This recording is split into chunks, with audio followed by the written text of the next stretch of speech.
The thing is, contentment doesn't mean settling for less. It's about finding peace where you are, even when it's not where you want to be. And let me tell you, that's one of the hardest things to figure out. You know how people are always talking about being grateful, right? Like count your blessings or focus on the positive.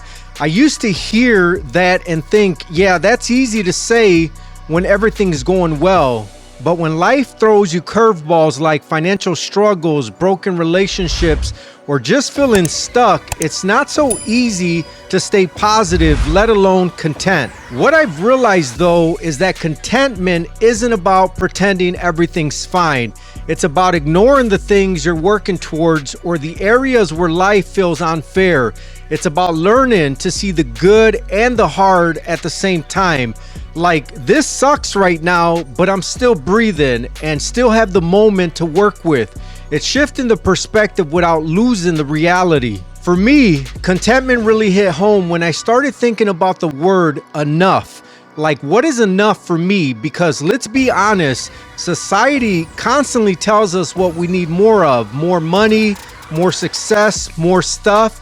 But what happens when you finally get the more? If you don't deal with the mindset, you'll still feel like something's missing. You've got to figure out what your version of enough looks like. And that's not easy in a world that keeps moving the finish line. Let me give you an example. I had this moment where I was chasing something. I was really chasing it, thinking once I get there, then I'll be happy.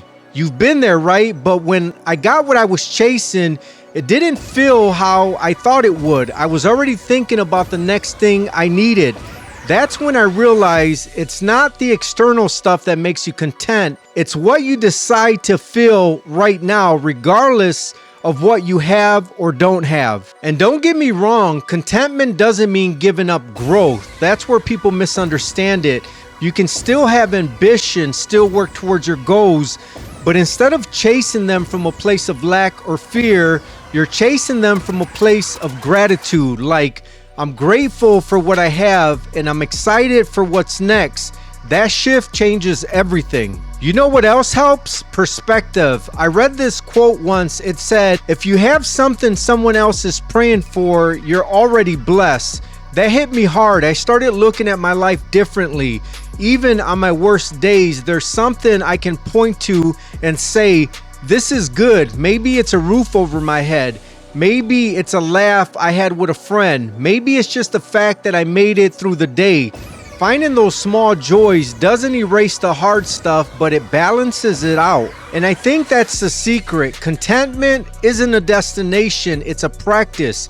You don't just wake up one day and have it figured out. You work at it. You remind yourself every day to look for the good, to redefine what success means for you, and to stop comparing your life to someone else's highlight reel.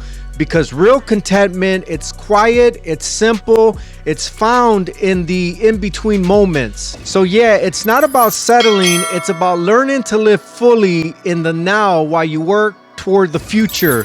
And when you get that balance, even for a moment, it feels like freedom.